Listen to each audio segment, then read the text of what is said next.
করিম ভাই রাজশাহী হ্যাঁ কি আমি কথা বল না রাজশাহী হ্যাঁ আমরা স্টেডিয়ামে 2 নম্বর স্টেডিয়ামে আজকে ফাইনাল খেলা বিপিএল এর আমরা রাজশাহীর পক্ষ থেকে আসছি।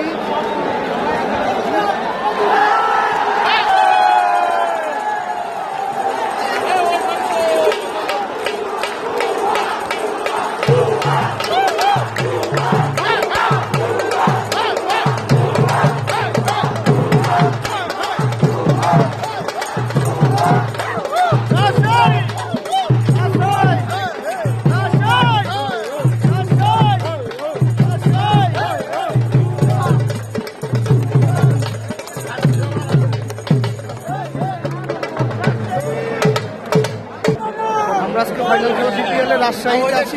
লোক হয়ে গেছে তো আজকে সামনে যে লোক আসছে না দেখতে থাকবো।